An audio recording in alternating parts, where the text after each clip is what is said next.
Hello, my name is Lori Rockwell-Dilla and I'm an occupational therapist. I work at Northwestern Medicine, Home Health, and Hospice. For nearly 40 years, I've worked with older adults in their homes to help keep them safe and independent.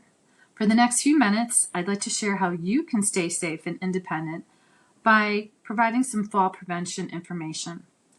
Falls are a common health problem among older adults.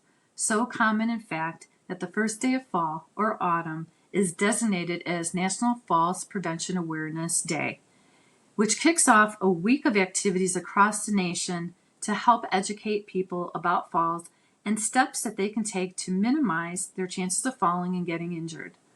While most falls don't result in serious injury, they can affect a person's self-confidence and can lead to future falls. The good news is that there are ways to prevent falls. Falls don't just happen. People don't fall just because they get older. People fall for many reasons, and usually there is more than one risk factor involved in a fall. There are three main types of fall risk factors. Physical fall risk factors have to do with your physical condition or medical problems such as muscle weakness, especially in your legs, having difficulties with your balance and gait, or how you walk. Falls can also be caused by safety hazards in your home or community, and these are called environmental risk factors. Some examples are poor lighting, not having secure handrails, clutter or cords in the walkways, not having carpets that are secure to the floor so they won't slip, and not having grab bars near the toilet and shower. The third type of fall risk factor are behavioral. By this I mean behaviors or habits that you do or don't do that place you at greater risk of falling. This category of risk factors can also be referred to as faulty habits. I'm going to focus the rest of this chat on behavioral risk factors because these type of fall risk factors are often overlooked and are actually the hardest to change. I'll give some examples of behavioral fall risk factors and offer you some tips and strategies to make your habits less faulty and more protective. Here's some examples. Rushing to answer the phone or the door. Changing positions too quickly, like when getting up from bed at night to go to the bathroom. Or moving too quickly during the course of our daily activities, like turning around too fast. If you find yourself doing any of these behaviors, here's some tips. Avoid rushing at all costs. Let the answering machine take a message instead of rushing to answer the phone. Or keep your cell phone or cordless phone near you at all times.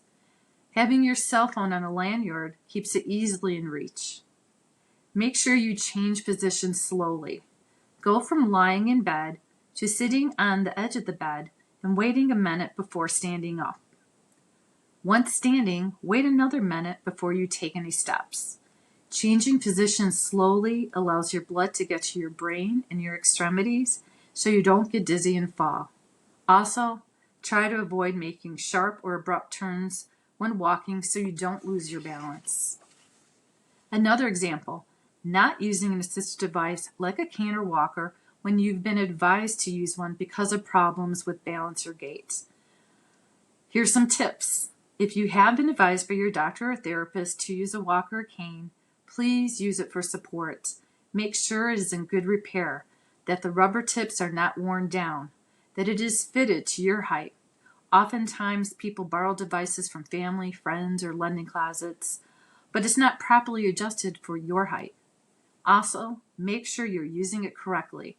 If you aren't sure about any of these tips I've mentioned, please consult your physician, an occupational therapist, or physical therapist.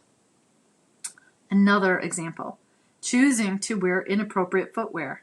This means footwear that doesn't provide adequate support or traction for your feet, like wearing flip-flops, clogs, high heels, or shoes or slippers with slippery soles. Here's some tips.